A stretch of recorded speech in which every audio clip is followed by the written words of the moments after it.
Good morning. You have had an incredible morning from what I understand. And this is such a valuable format and a forum for you to kind of exchange ideas, interact with one another. You know, this is all what part of governing is as well, because we can learn every single day and we can all learn to be better leaders. I myself think that every day. I wake up and I seek the Lord's guidance that I will be a good leader because leadership is hard. But I want to thank the good leaders that are here on the stage and also in this audience. Thank you, Gary, Brian, and of course, Albert, for all that you do with this organization so that we have better leaders, better county leaders to be able to lead our Commonwealth. I am so glad to be here. I get to come home.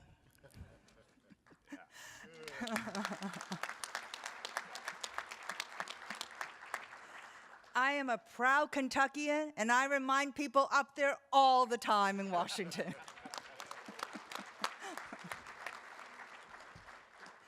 I also have to say that thanks to a former county judge executive whom I know very well, the importance of county government in Kentuckians' daily lives is keenly appreciated at my household. So Mitch says hello. You are where the rubber hits the road.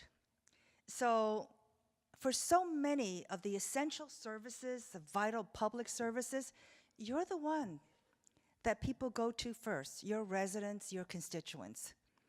Let me assure you that this Secretary of Transportation is well aware that Kentucky's counties build and maintain most of the state's 80,000 miles of public roads.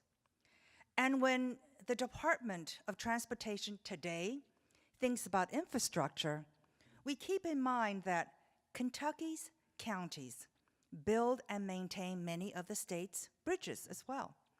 The department intends to be your partner. We're not into command and control, top down, because we believe in this administration that you know best the infrastructure needs of your communities. We want to be your partner, and that means working together. Now, in this past week, you've been hearing a lot, probably, about the need for federal legislation on infrastructure. The president had already sent an infrastructure proposal up to the Hill last February, but there was not consensus. And so the White House and the congressional leaders on both sides of the aisle have said in recent days that this is an area ripe for bipartisan agreement. And indeed it is, and indeed it must be. The administration's proposal that was announced last February did emphasize also empowering decision-making at the state and local level, and also the need to streamline permitting and speed up project delivery. The president's proposal also addresses the needs of rural America, which have been ignored for too long. A lot of people don't know that rural America experiences a disproportionately high rate of injuries and fatalities on our roads. And in the last 8 years, 10 years, there has been a starving of the resources needed to address these issues in rural America. So when we say we are addressing the needs of rural America, we're simply asking for fairness. We're simply asking for equity, because rural America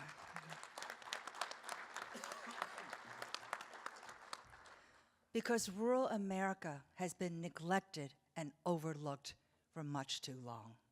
And you can be sure that this Secretary of Transportation understands and sympathizes with the needs of rural America.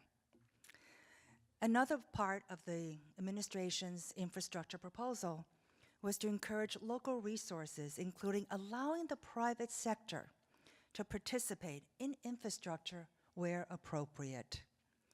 We're not partial to having the private sector there, but there are pension funds, there are endowment funds that are very eager to invest in conservative investments.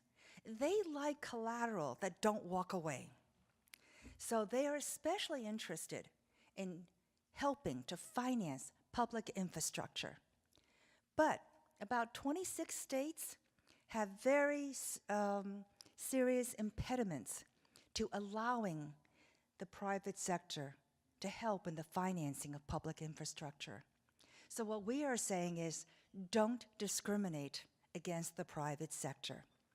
If they have the resources and they're able to help in a way that communities want, don't exclude them. The department has already been applying these and other principles to federal initiatives like the infrastructure grants, they're called infra grants, and also the build grants. These are transportation infrastructure grants that will address infrastructure. So one, like infra, is for much, much larger amounts. Build is for smaller amounts, but still significant. And these are two major discretionary grant programs that perhaps can be very helpful to localities and communities.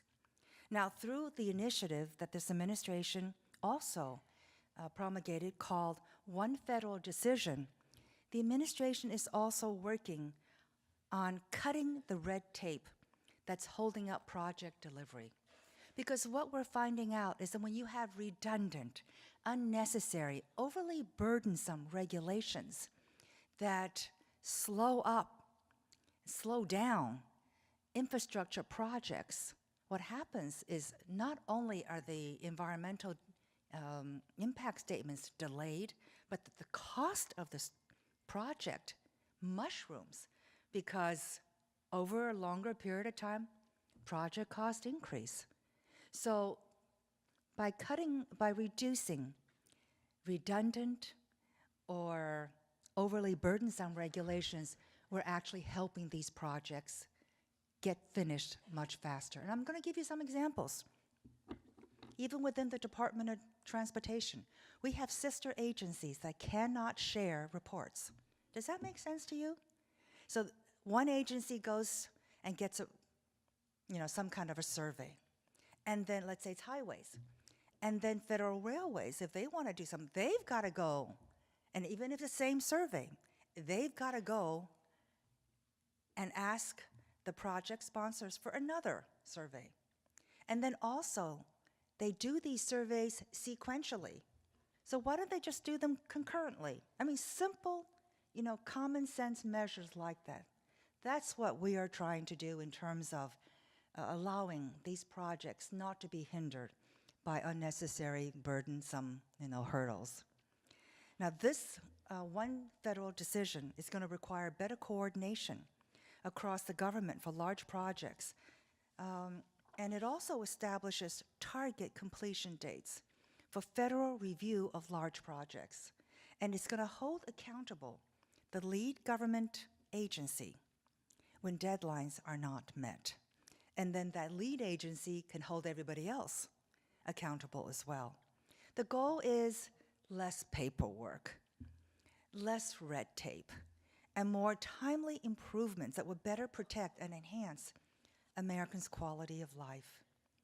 This administration also wants to ensure that the needs of rural communities, too long neglected, are better addressed. And so this past year, the department has done extensive outreach to encourage rural communities to apply for infra and also build grants. In fact, the department had 2.5 times as many rural applications to its build programs this year compared to last year, making up nearly 60% of all applications. As a result, the department is awarding more resources than ever before to rural communities to make up for the past year's neglect. This department is also working to increase rural utilization of a federal transportation loan program. This is very important, and I'm going to want Gary to help me get out the news to the National County Association of Counties as well, because next year he's going to be the head of it. Aren't we proud of Gary?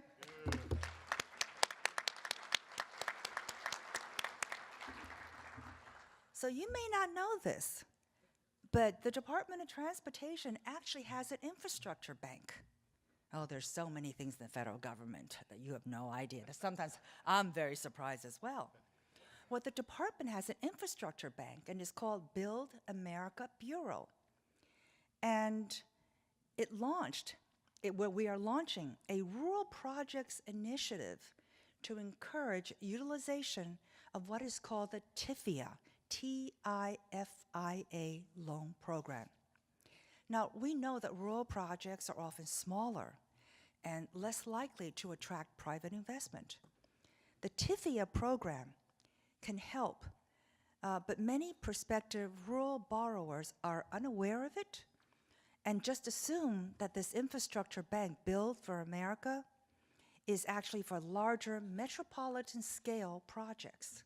In fact, rural projects of $10 million can be eligible for a TIFIA loan, as opposed to a $50 million threshold for non-rural projects. Rural projects can benefit from a reduced interest rate equal to half the 30-year Treasury rate. There are also funds available to cover the cost of financial and legal advisors, because some smaller communities will say, well, we can't get these high-paid, financial advisors to help us structure a deal. Well, through this process, the government actually can help pay for the financial advisors as well. And rural projects could receive loans up to 49% of project costs instead of the usual 33%. And very importantly, rural in this context is defined as an area with a population of less than 150,000 and located outside a census-defined urbanized area. So what happens is communities come together and they form a consortium, because many of the infrastructure projects cross county lines. So I can't guarantee anything, but I want to make this information known, and we want to show you the roadmap so that you can take advantage of it if it's appropriate. And I don't think we've ever publicized this. This is very, very helpful, and I hope that this is helpful information. We have Tom Nelson, who is the head of Federal Highways in the Commonwealth. We have other people from the department who are here as well. So we stand ready to let you know about other resources. And if you have any questions, please let us know. As I mentioned, we can't guarantee anything, but we want to show you the roadmap and be transparent so that you know what's available and so that you can take advantage of it.